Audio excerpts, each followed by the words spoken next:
Oh, what the hell? Let's go live.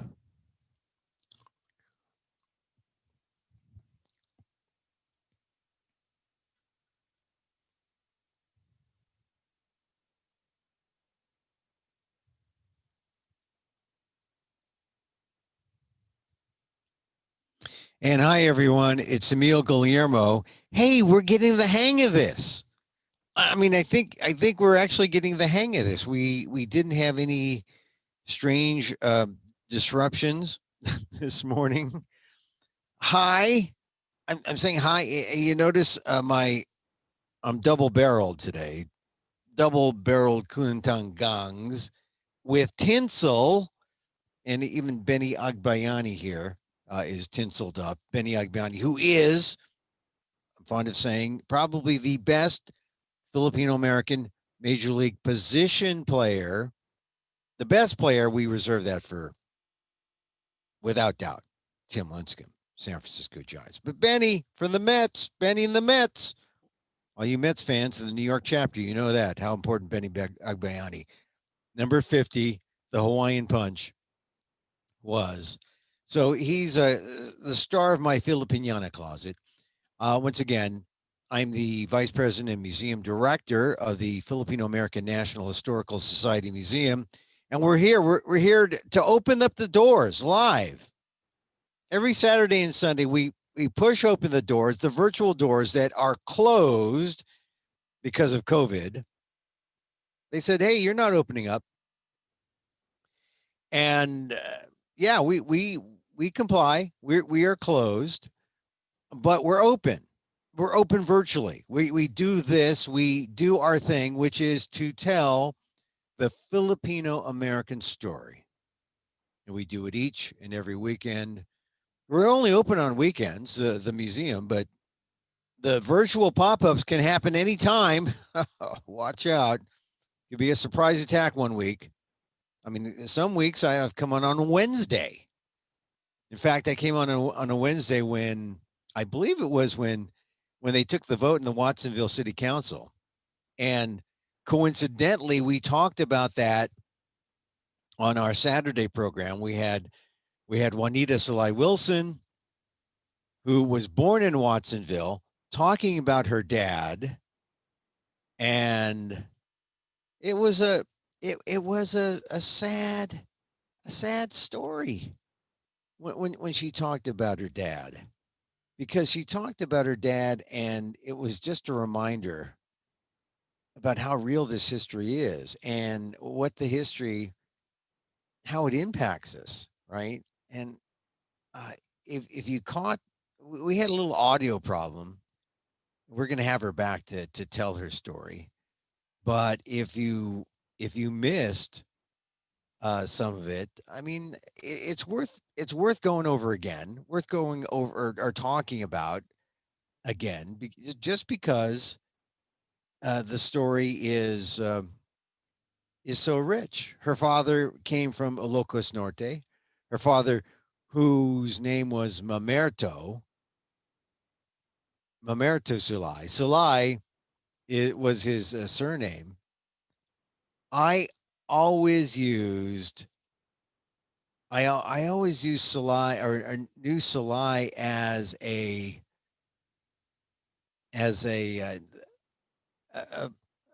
woman's name. I had a Ninang Sulay, but there's Max Sulay, Mamerto Sulay, also known as Max Sulay. And notice his pants. Look how high his pants were. These were photos shared by Juanita, who talked about her dad coming from Ilocos to Hawaii first, and then to the Central Valley, was in near Lodi, and then found his way to Watsonville. Met the woman, his true love, the love of his life, Virginia Viner. Here she is there. They're in California.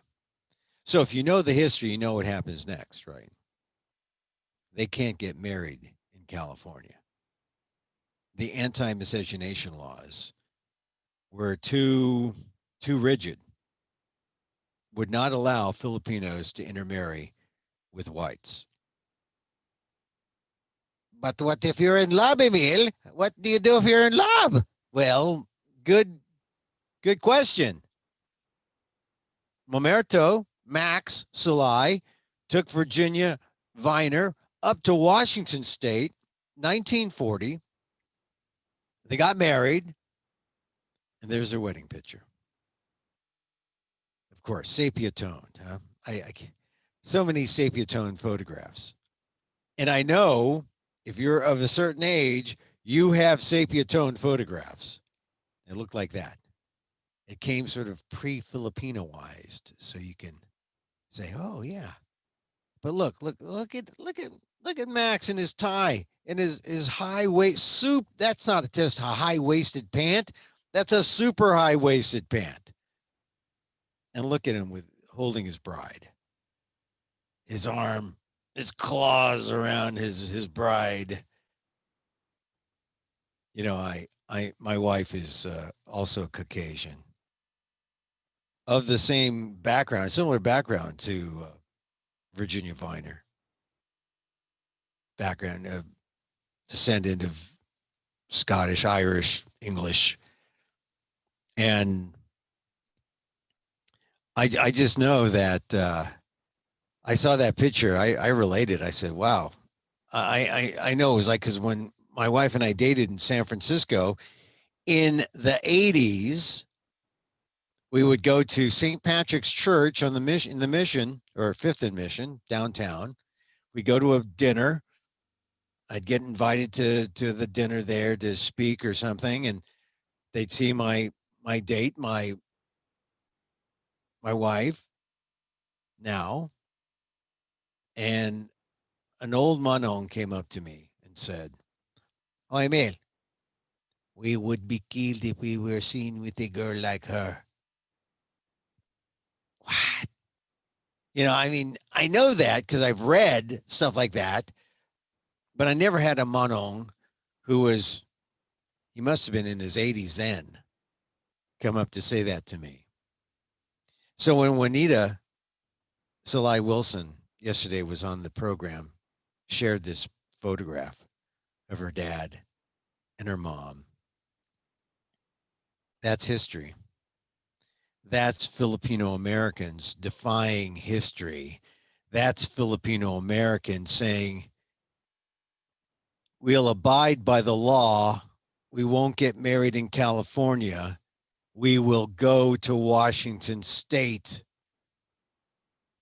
Take that, California. Take that, all you states that had these anti-miscegenation laws.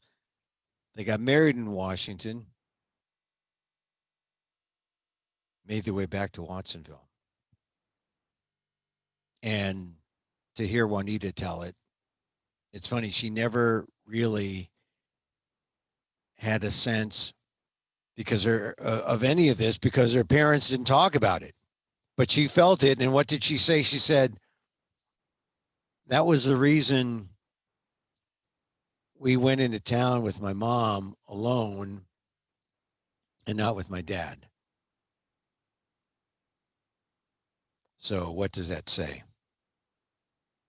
They developed coping mechanisms to deal with the institutional racism, the racism that existed in California at the time. And now Juanita Salai Wilson is adamant about finding all she can about her history, finding all she can about her dad, her mom, and then telling the story. That's what happens. That's usually what happens when you feel the brunt of history. When you feel it happen, you just want to find out as much as you can about that story.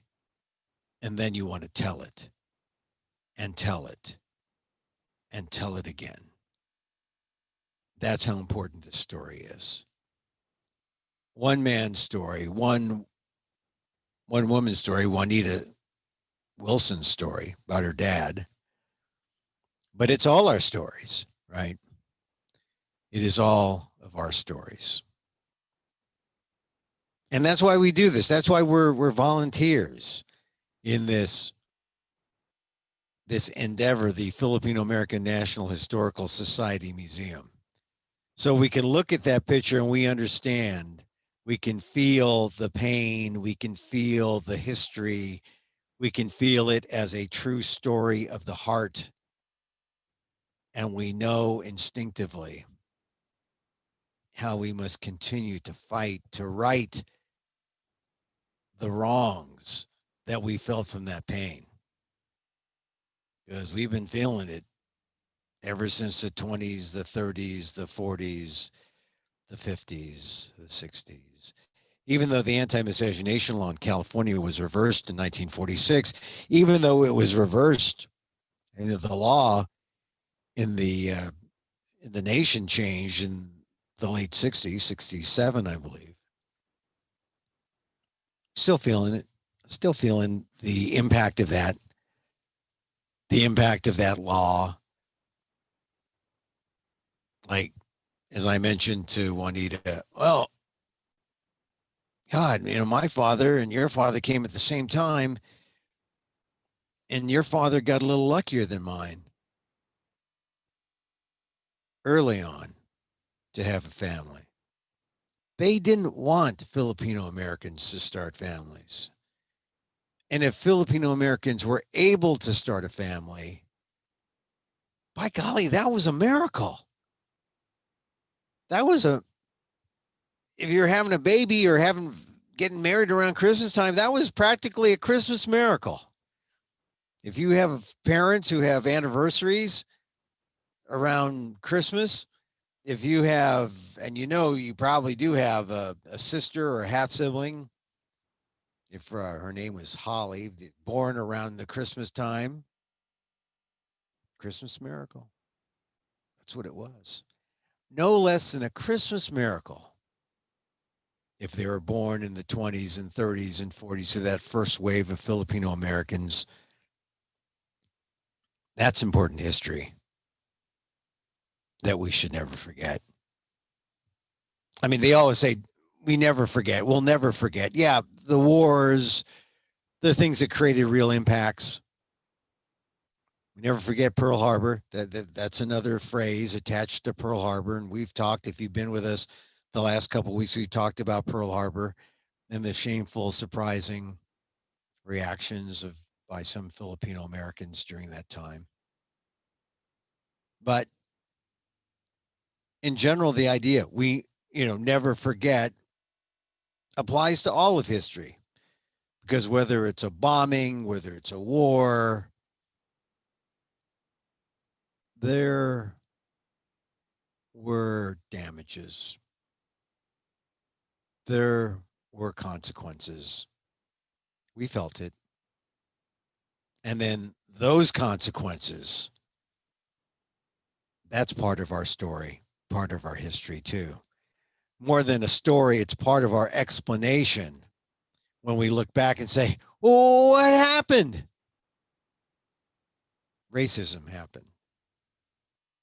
History happened. That's what happened. At the FANHS Museum, we tell this history because it's too painful to forget. So we tell it, and we tell it, and we tell it again.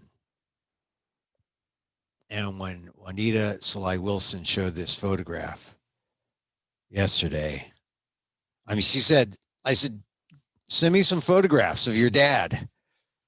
And she did, and she sent this one, and my heart sank. Because they say a picture tells 1,000, picture's worth 1,000 words. Doesn't tell 1,000 stories, but maybe if each word is a story, maybe. But a picture tells 1,000 words. Well, we know about 999 of them. They're in us. We know it when we see a picture like this. And then if you take the story of Fermin Tobera, who was shot 1930 in his bunk in Watsonville after dancing at a dime a dance place at you've seen dancing with white women in a dance hall earlier in the night, goes back to his bunk, shot dead, no justice. Watsonville, the scene of those riots in 1930. You consider that, and then consider that 10 years after, here's Max Salai going off with his young bride from Watsonville up to Washington State to get married. Tell me that didn't take some guts.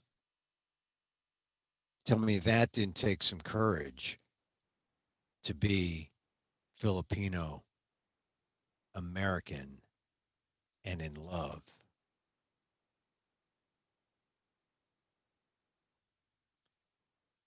So just a reprise of yesterday's pop-up. I thank Juanita Salai Wilson sharing her story, sharing this picture. It's one of those pictures that we won't forget here at the museum. In fact, it is a theme. Anti-miscegenation is a theme of our Filipino American story, and certainly we won't forget that. So I just I always wanted to share that. Wanted to share. I mean, it's Christmas. We're here. It's Christmas time. Hey, look at this. We got tinsel. We got tinsel. And we got tinsel. And I know that I just hope that some of you are saying, look, this is Christmas 2020, and that means it's going to be a different kind of Christmas. That means if Emil Guillermo on the FANHS pop-up says Merry Christmas to me, I guess that's going to have to do.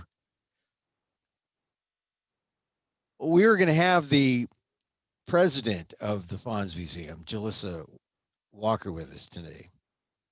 But she emailed me at the last minute and said, Emil, I can't, I work for Kaiser and I got to be with the supervisors. The hospitals are in danger. I mean, there's not enough ICU beds. And this is why when I do my show, I say, like I've known people who died under COVID. They didn't die of COVID, but they died under COVID, which is exactly almost the same thing. They can't get treated. They're treated and exposed because the hospitals are overrun by COVID patients. My Ate Esther, I think, essentially gave up. I don't think she wanted to, but the hospital couldn't do anything for her. She was dying of cancer. But given the options, she didn't want to stay in the hospital. She wanted to come home. Hospice was her only alternative. So I say she didn't die of COVID, but she died under COVID. And still, even though she was with her family, some of us who live far away from her could not be close, could not come close in the last minutes, could not even touch her hand, kiss her on the cheek. We just had to live with our memories, our own personal histories. So, serious thing now, with the hospitals. We have the president of the FANHS Museum, Jalissa Walker, she's a first responder. So she couldn't be here with us. We'll get her back soon because she's still president. I'm vice president. We're trying to figure out how we're going to move forward in 2021. And we need your help. We need your help as volunteers. We need your help in terms of your donations. If you go to the Facebook page at Facebook at FANHS, FANHS Museum, I set up a little page where you can donate through Facebook. It's easy enough. We get the money 100%. Don't have to worry about giving money to Facebook. They're not going to take it and buy a new wing to, or build a new wing to Mark Zuckerberg's home in San Francisco. No, it's it's an easy way to donate, and it's all, tax deductible, of course, 501c3.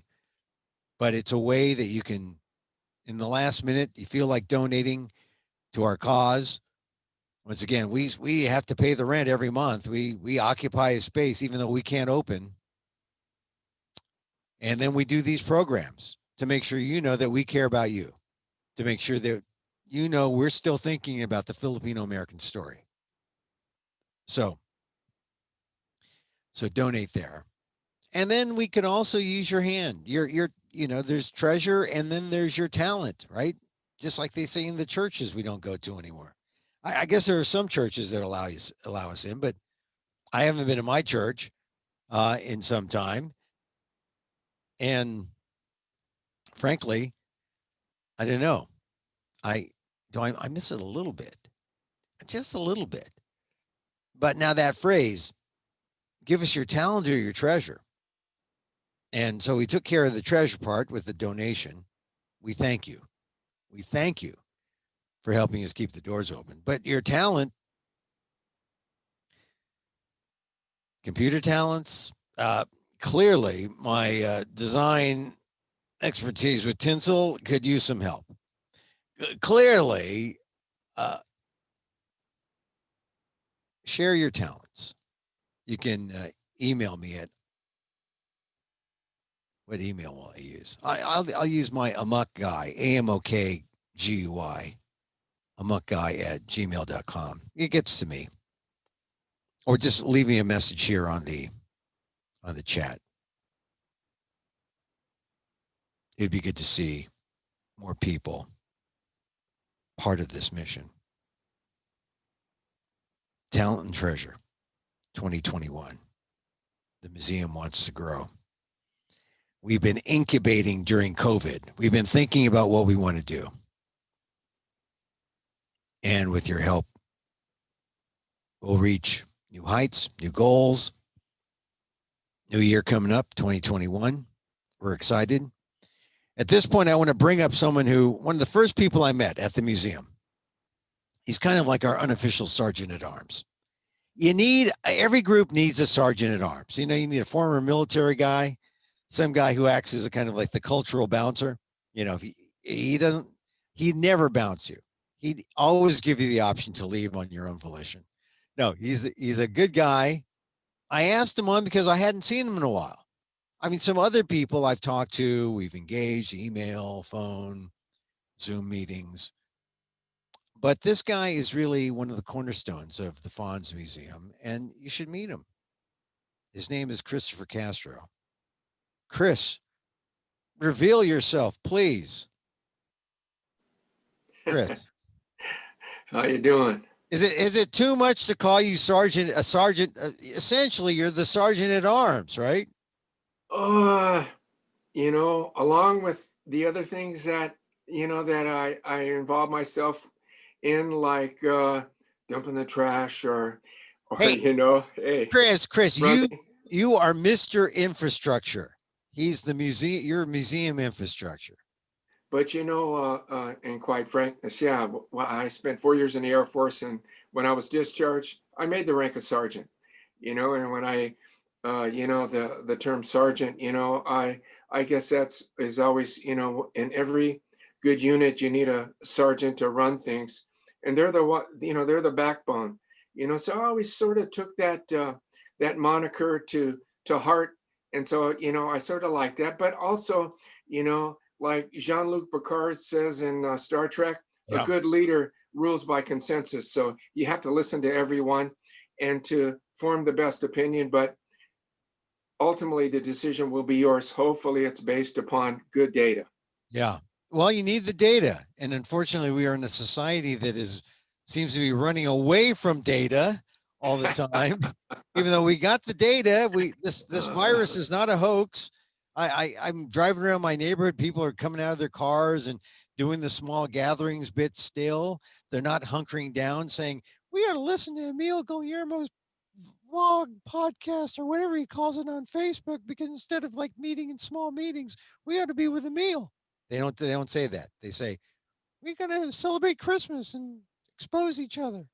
It's not right. It's not right. We got the date. Well, And yeah, we do. I bring it up because Jalissa, the president, was supposed to be here. She's like essentially a first responder, and Right.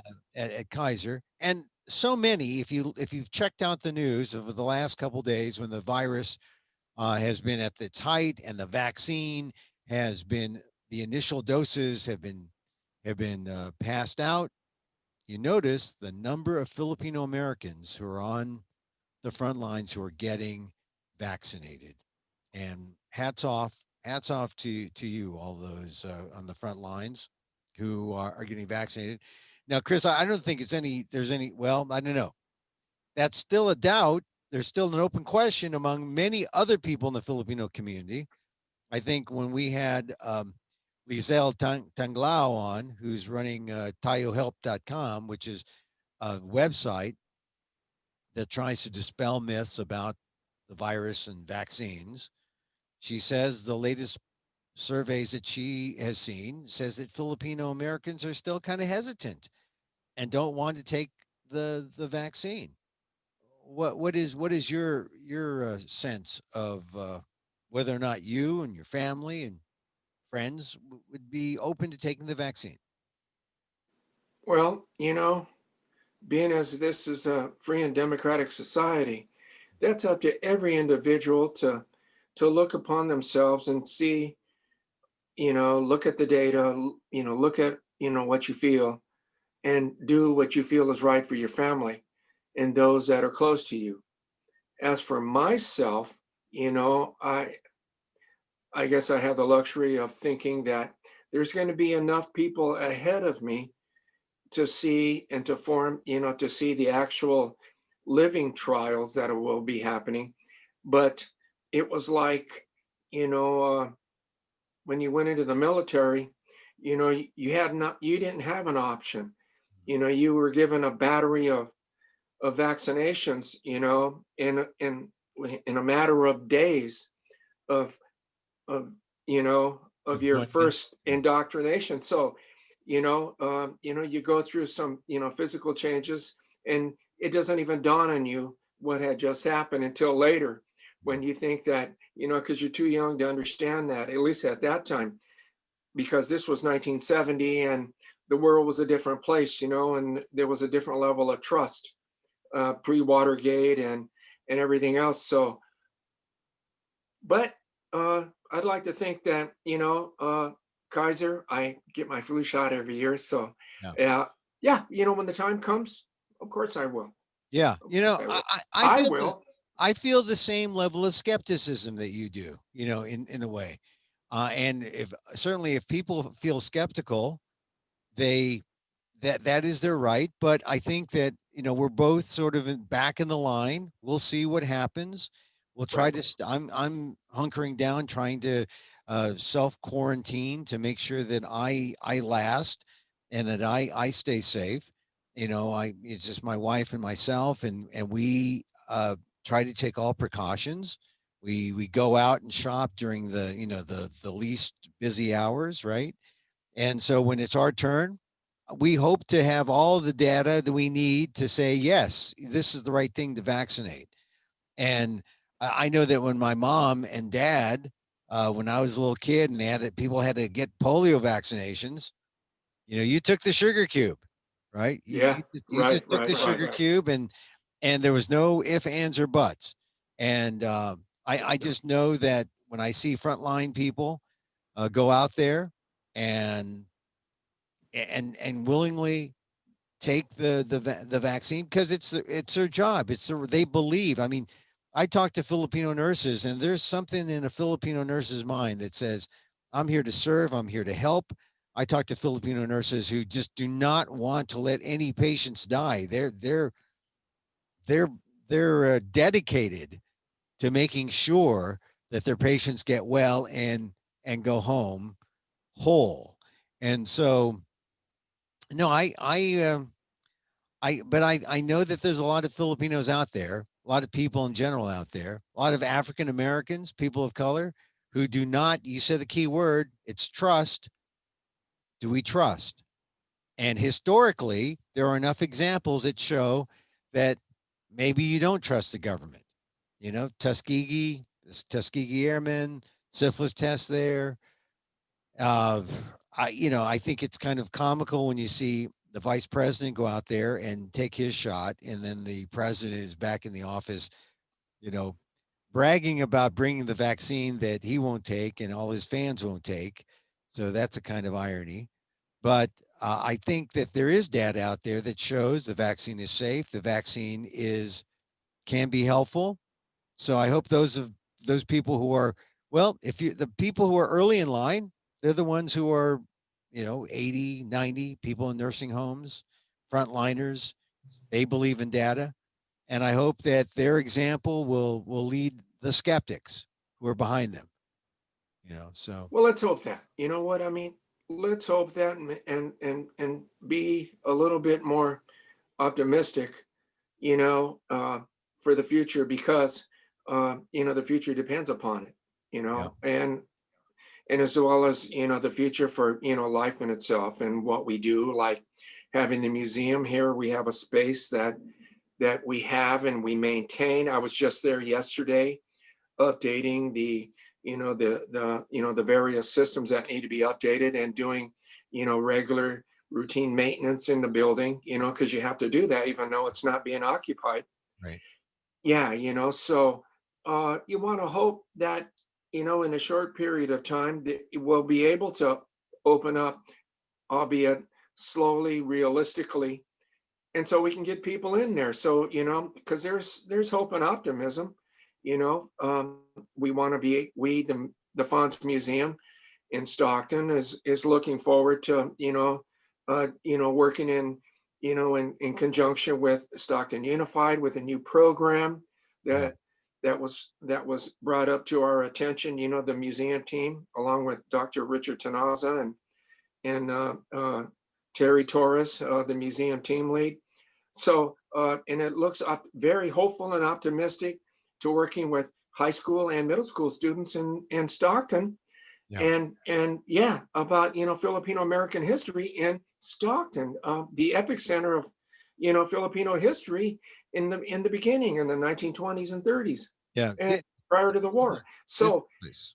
we need to be hopeful and optimistic and trusting and to the science, and as well as the scientists need to do their job. Yeah. Well, I appreciate you mentioning the school programs because we need young people involved. Yes. They're not getting the Filipino American history now, and they should, and they can get it easily, from the museum in all the things that we do online and all the things are little bits of it on what we do online. But we're going to try to work toward maybe formalizing it so that people get a full sense of Filipino American history and the timeline online through our pop-ups. And then we want to see people come to the museum and engage with us with the different the different exhibits we have, talking about people of the fields, people in entertainment, people in labor, people in women in Filipino Americans in society, World War II. I mean, there's so many things, so many aspects of Filipino American history that people don't realize and don't understand. You see it in the mainstream. You see history of other people, history, the mainstream history. What people need to wonder, what people need to ask themselves is, where were the Filipinos? What did the Filipinos do at that time? So if you see say, I just saw Ma Rainey's Black Bottom on Netflix, which is a great television or film version of the August Wilson play about Ma Rainey, who was a blues singer around the time of Bessie Smith. She's recording a record in Chicago. It's a great little story, and you see scenes of the 1930s in Chicago. When you say, you see something like that and you say, well, I wonder where were the Filipinos? There were some in Chicago, not many. Most of them were in California. And if they came to the museum, they'd be able to understand and hear the Filipino American story of 1930 in California, specifically in Stockton. So there's people just need to be curious, ask questions, and then know they can come to us as a source. Oh, most definitely, because, that's what, I think that, and people do come through the doors with their own story, their family story. And so, we add that into to the patchwork that, that we as a museum team and as a historical society, that, that we add that information to our database, and it adds to the color of that. Well, there were more than just agricultural workers and Yeah. service workers. Yeah. You know, not everybody had the luxury of being like, the valet for the lawyer Burke's Law when we were kids. Oh Remember yeah, that? I remember that. Yeah, Burke's Law. Yeah, you can go on Wikipedia and find. I used to know his name just like that, but his name was what was his name in the in the show? Do you remember? No, no, I don't. Oh, all right. I've written about it years ago. I'll put it in the chat. But that I'm sure guy, you will. the I'm sure. Filipino guy in Burke's Law, Yeah, right. I Exactly. remember him. But anyway, and besides little passing little comments that are made, in mainstream television, I remember Barney Miller back in the '70s, Jack So, who was, wow, that was pretty, it was, I guess for the time they showed a mixed bag of, law enforcement in New York City, but Jack So was their Chinese person. And he Yeah. said, oh yeah, you know what, Barn, he says, who doesn't have a good Filipino house person? And I sat That- there and looked, and that's the- I got a little. My first instinct was to get upset, yeah. but then I thought, wow, he's giving us a plug. But a plug, a plug is better than no plug. But what we want was the correct history. So that's what we attempt to do at the museum. Yeah. We meet people, we listen to their story. We document it, and we add their story, their unique family story, to the stories that we want to tell, the correct story, not the one that's convoluted and it's been twisted by someone else. Yeah. Well, we want to control the narrative, right? It's all about controlling Well, our let's use narrative. another word besides control, because that's a little Well, control. we want to take charge of it to say, look, I like that. it's not control in the sense that this well we want to get at the truth, right? Most And definitely. so there are some people who will have their version of the truth, but are they Filipino? Are they, what, how do they view this? It's something when a community organization, a community museum says, this is our truth, and here's the documentation, and here are the people who witness it and live through it. That's, we are the living witnesses, right? So Yeah. that's important. And so it is, it is a narrative that's real, that's documented, it's ours, and we can tell our history. I mean, for many, I mean, the idea that who gets to write the history, the idea that the winners write the history, well, the people who are there can write the history, and then they can debate, but it's not all a war, but there are winners and losers in even non-combative situations. It was not a combative situation when Max Sulai, um, was forced to go up to Washington State, to get married because he couldn't get married in California. But that was a thing that the legislature in California imposed. It said, there's no mixing of the races, Filipino and white, in California. So, we don't get to tell our story until we stand up proudly and tell it. Otherwise, it's just, hey, a bunch of lawmakers thought this was a good idea because We didn't like Filipinos diluting, the white stock in California. It was essentially what it was. There was a white supremacy movement, different from the white supremacy, well, slightly different than the white supremacy movement in the South, different enough so that people in California could go for it and vote for it and allow it to happen. But anyway, Chris, Yeah. I just love talking to you, because you are like one of the first people that people see when they come into the museum, and you are essentially a docent, and you bring them around. What in your mind is the most, the number one thing that people when they come through want to see or want you to talk to them about? Well,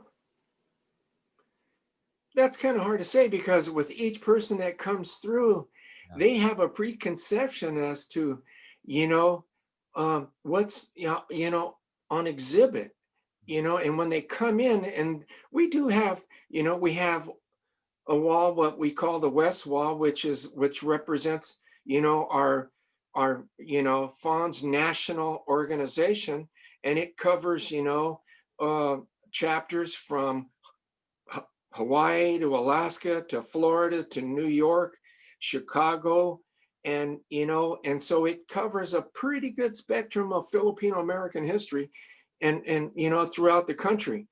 But they come through with their own story. That's why it's so, for me, being a person of history, and a history major, I like to ask, uh, you know, their family story, because what it does, and then it gives you a point of reference of how you are to, where would they, their interests be. It was like, okay, for instance, last year, Filipino History Month, we had an exhibit for that was representative of Filipina ladies that impacted history and made contributions in their communities and in society. And so there was a young group of people. They were, since Stockton is in the middle of the Central Valley, they were in the foothills on a day trip. They were heading back to the Bay Area. They were looking for something to do because they wanted to eat in Stockton halfway home. And so they were next to a Filipino fusion restaurant. And so, wow, guess what? There's a Filipino museum. So they happened to stop in. And so young people, they were 20 somethings, and it was kind of cool. They look at, the older people. I guess I'm an older guy now. I don't know.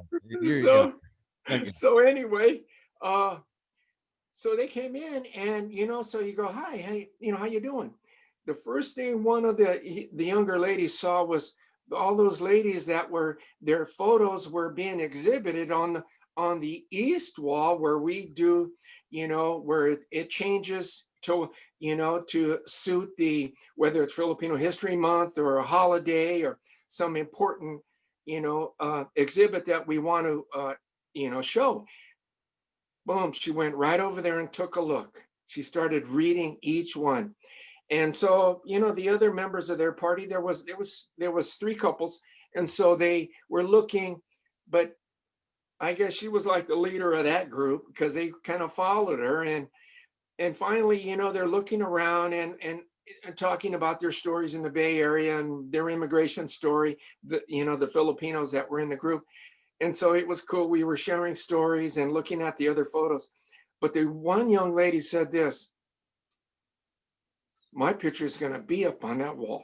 Ooh, that's good. That's good. And the other five got quiet, and the other ladies go, what? And so I just looked at her and went, make it your goal. Yeah. Because someday you'll have to either be where I am and help open a door and talk to young people, or your face is going to be on the wall, exhibited somewhere for your contribution. Because remember, history is dynamic. History is not static. History is happening. You're making it right now, just what you told me. So I won't forget it. And they won't, because they heard you. So you're going to have to make it good. So I suggest to you, you talk about that. And she goes, I will. So I thought that was pretty cool. See, this is the thing, Chris. You don't know who's going to show up. You don't Right, know what their interest will be, but you know they're going to show up. And when they show up, you just have to engage them. And when you engage them, right, boy, sometimes you like what you did. You appealed directly to their this one woman. She wanted to be up there. She saw herself up there, and by golly, you helped focus her in to seeing, well, okay, if I'm going to be up there with these other women, and the women are some of the real famous women in Filipino American society. First legislator, right? right. Wilma Buckholt up in Alaska. We have Tani Cantil Sakiuye, who the, um, the Supreme Court Justice of California.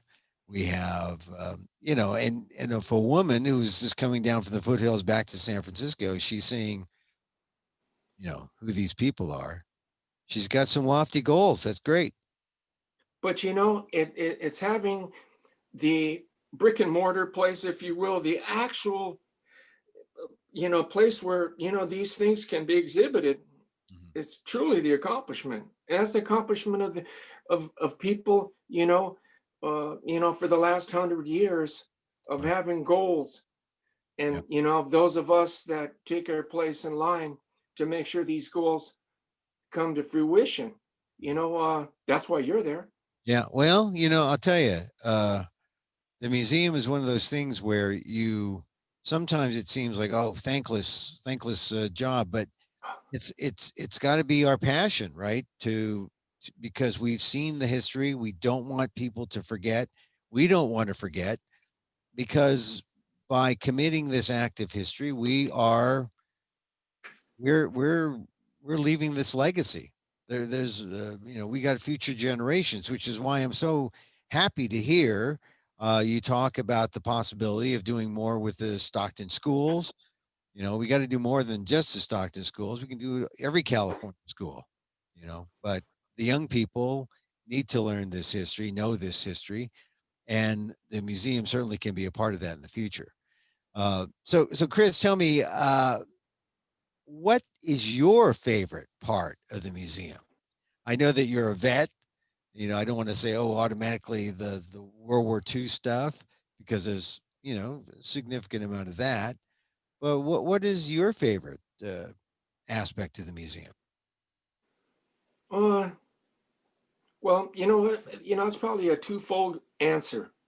Mhm. The first one is really I found out that, and when I became involved into the museum and had the good fortune of meeting personally, members of the Jamero family from Livingston and their family's contributions to, Filipino history in the Central Valley, and meeting, Herb Jamero, and using his some of his quotes as part of a docent training program, but about, people's stories. So that's what I try to do.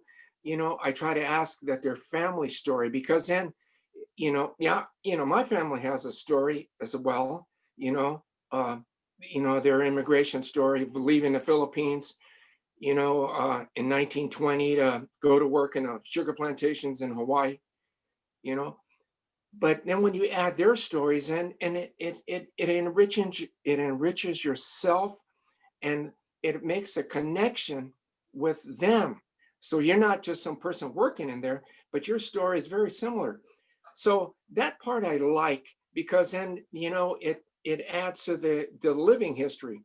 But also, I guess it goes, the other volunteers that I work with, because we have a core base of people, and we would like to have more so we Yeah. can so Yeah. we can if someone's not feeling well, has a family meeting, and you know you, we can make sure that we can cover that. So when we've had groups of students coming through, busloads of them, we have enough people that can share, that can pass on their history. But I guess the other story that was so personal to me is when we were setting up the exhibit on the west wall, the national wall to represent, and so it was late at night. We were working, and because we thought, wow, we want to be ready to open up for the grand opening, and this is going to represent all the chapters, and so we had received the storyboards from the FANHS National in Seattle, and so they were. So my job was to take the storyboards out of the boxes and line them up uh, against the wall so we can mount them on the wall. And, so we're going through this process, and it's part of the sergeant in me of, delegating authority and developing a good process. So I was lining them up, and then I was thinking, okay, how should they be in order? What are these storyboards about? Because there was no master bill of lading, because I'm looking for some information where I can sort of put my focus on. And so as I was looking at some of the storyboards, I wasn't reading any storyboards. I'm just looking at it abstractly of how am I going to mount these. So as I'm looking down and I see a storyboard that said, oh, there was one on the entertainment. So I thought, oh, wow, yeah, Filipinos are, I remember growing up in the Central Valley or going to the camps on Sundays, and, it was a festive thing, as well as, the animal rights activists.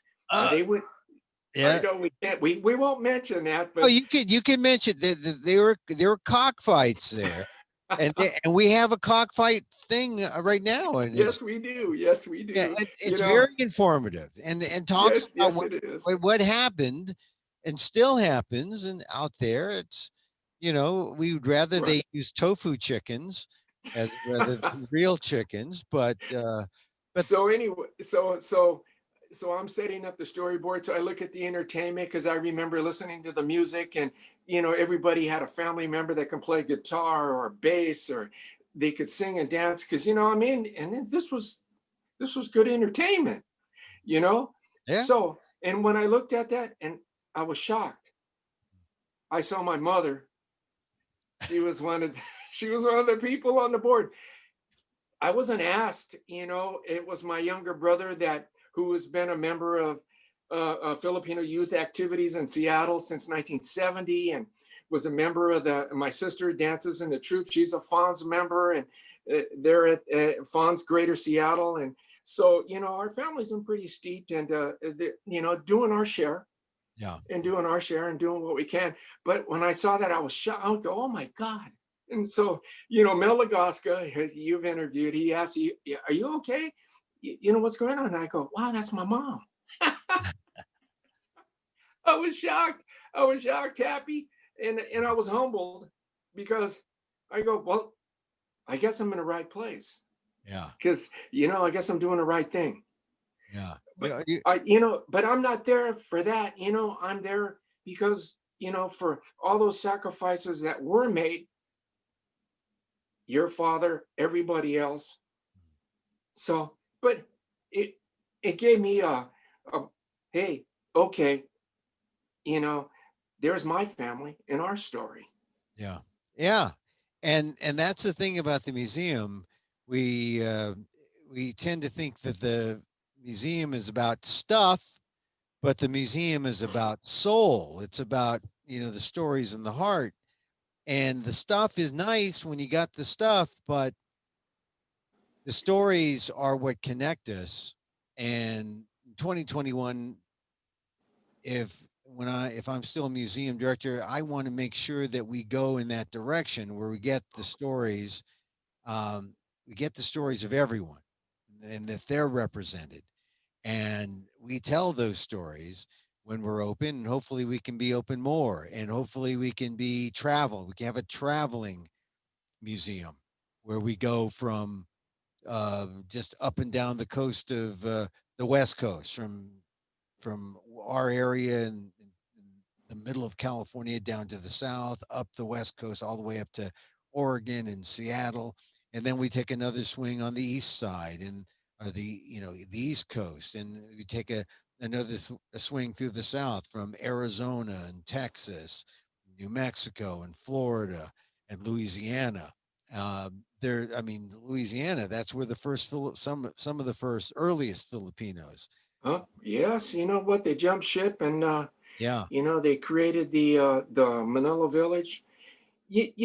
But you see, that's been, I think, your contribution during this time of pandemic and shut in, and that what we've had to do is rethink, as a historical society and as a museum, of how to still be relevant and exhibit what we have.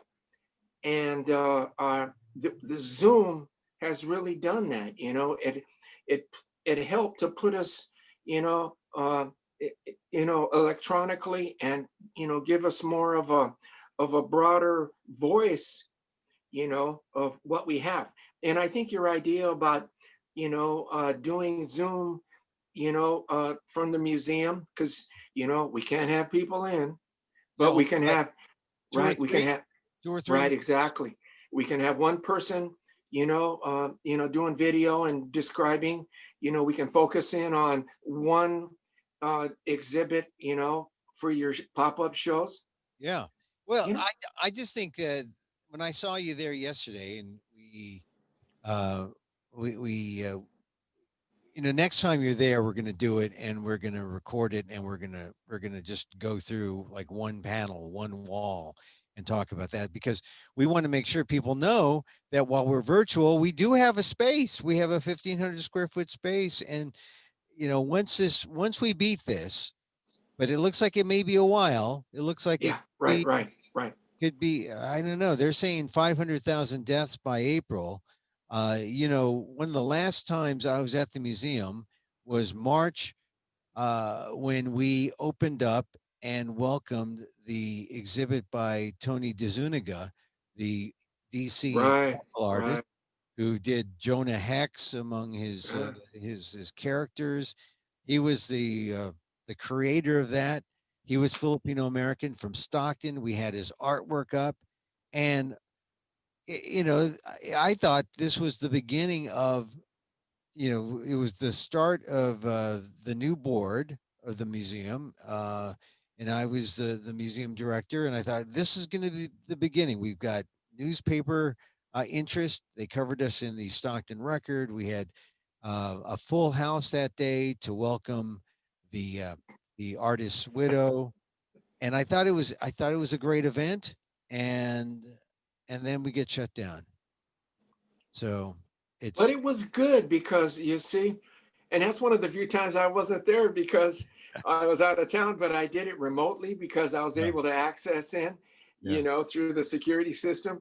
yeah. It's just one of the perks of working there, but I was able to see what was going on.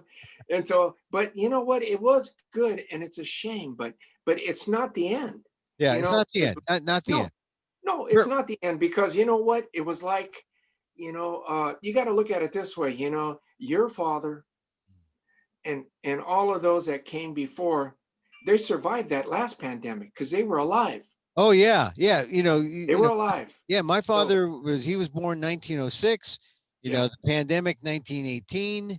right, So exactly. yeah, and Yeah. he had to survive the pandemic in the Philippines, which Yeah. was that had to be even scarier than the pandemic, here in the United States. But he And comes. it, Yeah, it was in the Bay Area in the night, and into the 1920s. It did not go away either. no, So, but they, people had to think, and what can they do, how to survive. So, the survival instincts that are needed, I guess, have been ingrained into, each and every one of us. And then you see that, you see that. So I think that, this next year, and what we need to do, and how to, uh, our story as the Filipino American National Historical Society Museum, National Museum, because we represent, the museum is not a Stockton museum, but it is a national museum for the Historical Society of Filipino Americans, of yeah, the, yeah, really, of the,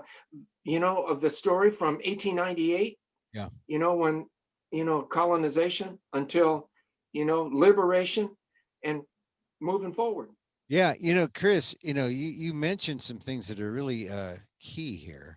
because as segment within uh, our our uh, our pop up is this week in Filipino American history, and coming up on the 21st, December Ah, 21st, okay. December 21st, President William McKinley declares a policy of benevolent assimilation for the Philippines in 1898. So you see, they call it benevolent assimilation, which is just a euphemism for colonization. But the benevolent assimilation of little brown brother. But December 20. I mean, every day you look at the calendar and you see a day that has you see something that has a sense of Filipino history that is unappreciated or unmentioned in the broader media amongst most people. Most people don't even know. They forget about McKinley, and yet McKinley's got schools, got parks, got Mark. things all. And does he deserve it? Does he? Oh, People well, say it was the will of the people. That term that we're listening to here in our lives in yeah, 2020, it was the will of the people that put him there. So we have to respect that. But remember this, though, you see, that when that was declared in the Philippines, my granduncle at that time was 6 years old. And I remember he used to tell me stories about growing up in the Philippines. He was the first member to immigrate to Hawaii in 1920. yeah. And he used to tell us stories when we were kids because he didn't pass away until 1984. So Oh, I heard I heard a few stories, yeah, about Spanish rule and Europeans in the Philippines yeah, and these things that were more than just a colony of America. yeah, yeah. It's true. Everyone. Well, here's the thing about the Philippines. Everyone wanted a piece of it, right? I mean, the Spanish were there first, and guess what? The Spanish had to beat off the English. If we were English, imagine that. Imagine how bad our food would be if we were English. Oh, well, I don't know. But they wouldn't have been able to, make adobo, I guess. I don't know. They would have had refrigeration or No, something. they'd have to put the adobo in like a pastry, Cornish Like, pastry, or it would have been like a pot pie. or beef Wellington adobo. Oh yeah, Yeah, because really. the English were there, and then they abandoned. They said, But no, let the but Spanish. it's some of the things that that you like to share, and when you meet people coming through the doors, Yeah, that the history and the family histories are rich, yeah, and they enrich, and you know the relevance of the museum. So because let's face it, those of us that grew up here in the Central Valley used to, they not only played music and had parties and had rooster fights, but they also told stories because there was yeah. nothing written down and it was all oral. Oral is good, and the Yes, thing is, we keep the oral tradition alive by yes, doing these Zooms and and then we record them and we talk. yeah. When my initial involvement with the museum was 2 years ago, I had done my solo show, and then I took the workshop. I took my workshop here, and we gave part of my show in the workshop, and that was we did that live every Sunday. I always looked for, well, not every Sunday, but like every other Sunday, or frequently. And I always looked forward to those moments when we could get together, and I'd be at the museum. And And it was always, and it's still, it's appreciated because I remember the first time meeting you personally, and it was because I took it upon myself at a FANHS gathering in Stockton. FANHS National was having a get together in Stockton, where the Cordovas were there, and it was a pretty big function. And I remember reading your story in the Stockton Record yeah, about coming out to the, so I thought, wow, hey, this guy's got an interesting story. We're about the same age. I must have ran into him in Lathrop somewhere as a kid. So, but kids at that time, whether you be Filipino, mestizo, or whatever, we're all just kids. So I remember I introduced myself to you, and from that point on, I always, because I did like your story coming from San Francisco, yeah, and so the stories, and I still gravitate toward that. That's why I always ask what I feel like I like to do is ask the person coming through the doors, tell us your family story. Their stories are so important. That's a great approach. And really, I'm sorry that we aren't there in person at the museum to greet more people, but this is the best way until it's safe for everyone. Yes. And I want to welcome everyone at who's listening to this to send me an email. You can email me at amokguy, AMOKGUY at gmail.com. Or just Emil Amok, EMILAMOK at gmail.com. Email me, EMILAMOK at gmail.com, and just say, hey, I want to tell my story on the pop up show.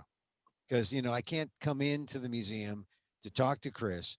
Let me come in and and and and then you'll come on these Zooms. You'll be inside the Zoom, and we're out on Facebook Live. But I'll let you in the inner sanctum here, and we can talk. I mean, I love to get people who are regular um, participants in our Facebook Lives, our YouTube Lives, just to come in inside the Zoom and talk. And like I said, Chris, it's just an extension of what you do when you greet people at the museum when we're open.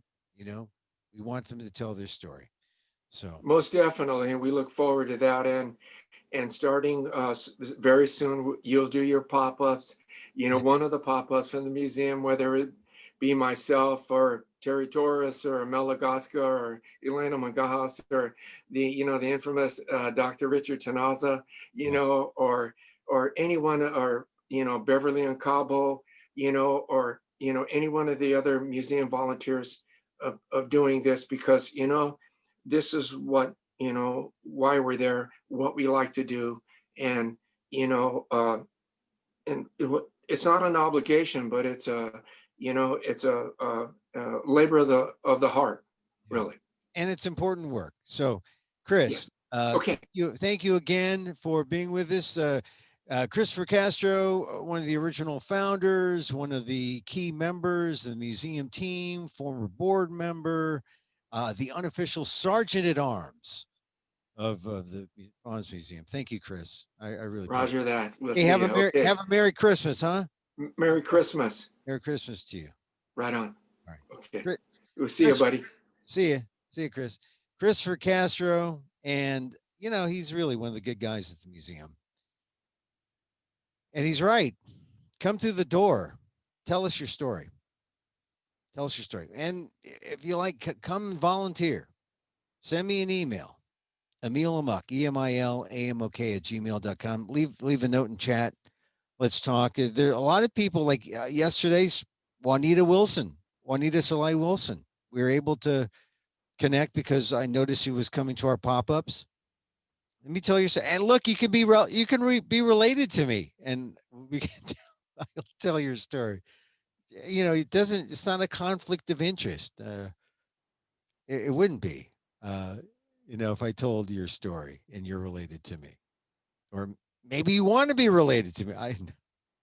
No, we want you to participate. We're looking at 2021 as being well, we've managed to stay afloat 2020, being shut down since March, but we're looking to grow even stronger in 2021. And if we have to do it virtually for most of it, again, we will. We need volunteers. We need help. Come on, tell your story. Give us your time. Give us your treasure. If you got some extra treasure, they might be passing the stimulus bill. If they do, there's some extra treasure. If you don't need it, the museum has rent to pay every month that we have to take care of. But I put up something on my Emil Guillermo Facebook page. You can make a donation there. You can also make a donation on the FANHS Museum Facebook page.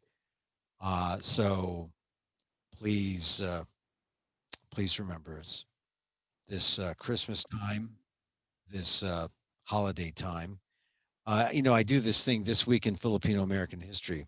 Just want to mention again, December 20th It's a day that Congress passes Public Law 360, which allows Filipinos to serve in the Army in the U.S. 1941. They passed that on December 20th. And a key law, right? Because this is Filipinos weren't able to serve before then. And December 20th, right after Pearl Harbor, they said, okay, Filipinos, they attacked. They attacked the Japanese, attacked the Philippines. Now you want to serve with us? And this is for the Filipinos who were here, December 20th, 1941. So once again, when you talk about the veteranos, there was a distinction between the veterans who were, or the Filipinos who were nationals and then aliens, and they were here in America already. And they wanted to fight with the U.S. Army. That Public Law 360 passed December 20th, 1941, allowed for Filipinos in America to serve. And then, FDR told the Filipinos over there in the Philippines that, hey, you can serve and you can get benefits and you can get all the good stuff from being a U.S. military person. That was the promise. And then we know what happened in 1946 when that promise was rescinded. Another aspect of Filipino American history. All right, so we covered a lot of ground today. We went over the Watsonville story with Max Salai. We covered. I want to tell one more story before we leave. It's Christmas. I haven't decided if we're going to do something on Christmas. The Christmas weekend.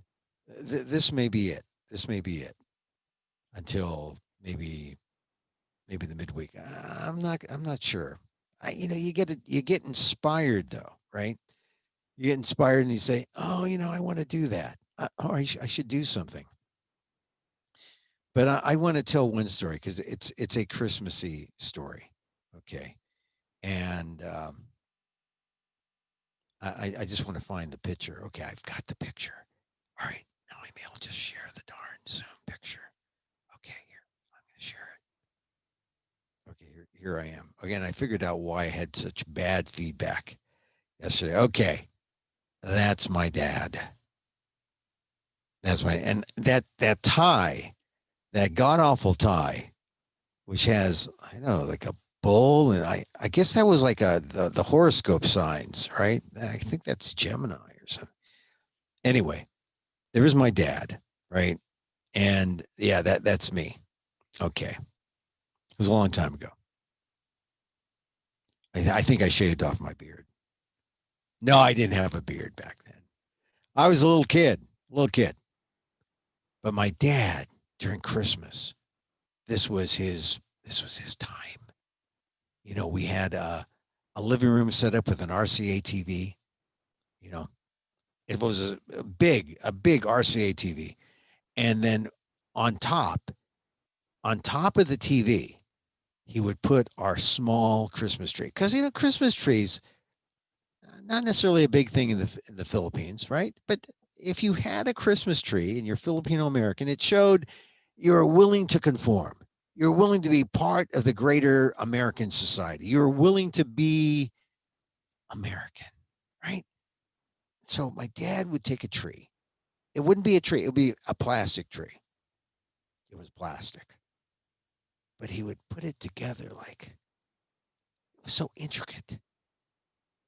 First of all, I saw him put it together and he would like curse. Oh, how do you put this thing together? And put together the twigs.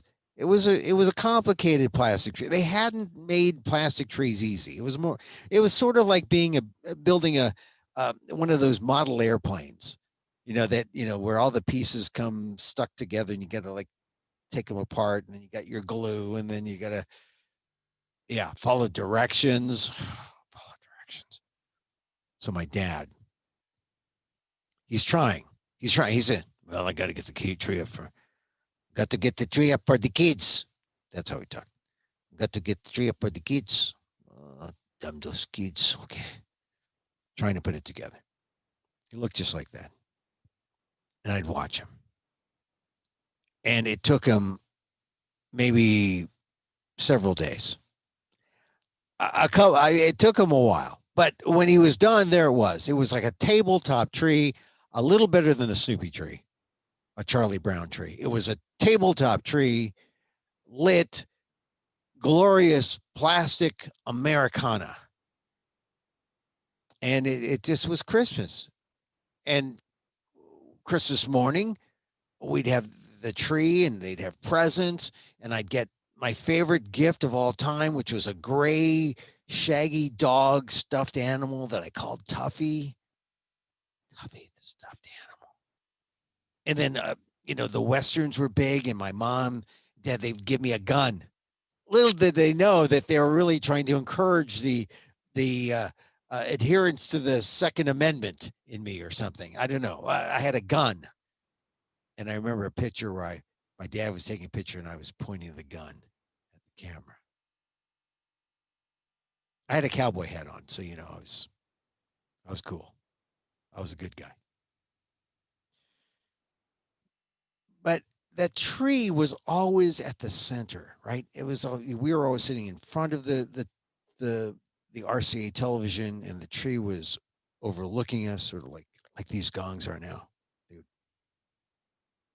And I always saw the tree as being the center of our Filipino Christmas. And so subsequent, when I was an adult and had my own kids, and my kids would say, "Oh, Dad, let's go cut down a tree." No, we're not cutting down a tree. Let's get a good plastic one. No, we want to get a good tree, Dad. Let's go Christmas. Let's chop our own tree.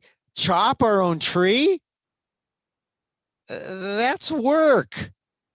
They wanted to chop a tree, for goodness sakes. What are good city kids like these days? Chopping trees.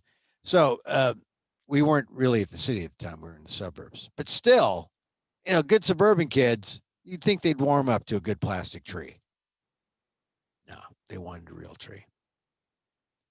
And, my vision of a tree was always based on our plastic tree. And what did a plastic tree look like? The plastic tree looked like my dad's plastic tree. And my dad's plastic tree always, to me, reminded me of a fish, of a Filipino fish. You'd have the fish head, and then you'd have the spine, and then you'd have the branches out there. It's sort of like the fish bones, of the fish. Once again, if you need it again, you got the fish head at the top, like where you'd put the star, or maybe put the star in the mouth of the fish. But it would be definitely a head. And Filipinos eat the head, so we save everything. We don't no headless fish in our house.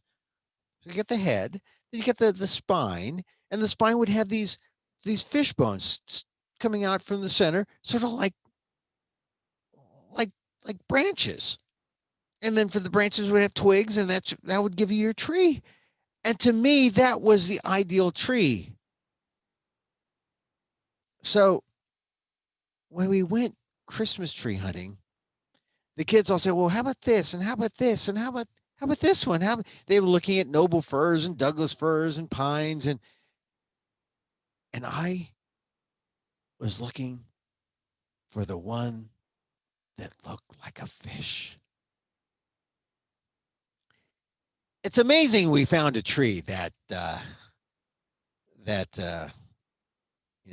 on that excursion, but we found one, and it was a perfect tree, a fish with the head, the spine, and the branches, and then it tipped it down this way, and off it goes, swimming across. Christmas fish. I know you probably have your tree already. You probably already have your Christmas tree up. Juanita, we talked to Juanita Wilson yesterday, and she had her tree up. Here, I got the tinsel up on my gongs, because you always have to decorate your gongs. On Christmas, yeah. So I have my tree, my Christmas tree, my perfect Filipino Christmas tree in my head. It looks like a fish. And I just keep thinking about that. We have a plastic tree downstairs. Yeah, we got a plastic tree. And I always tell my wife to, do you see the fish? Do you see the fish? It's there. It's there.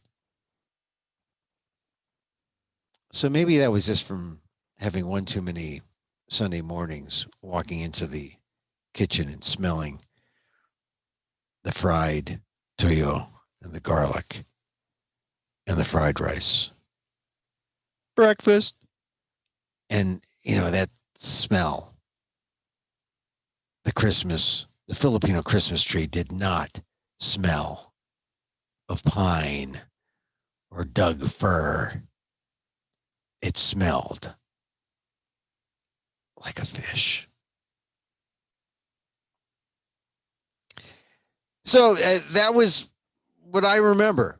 There I was. That was roughly that age. That was my dad. He put together the tree, and it gave me my image of the Christmas fish tree.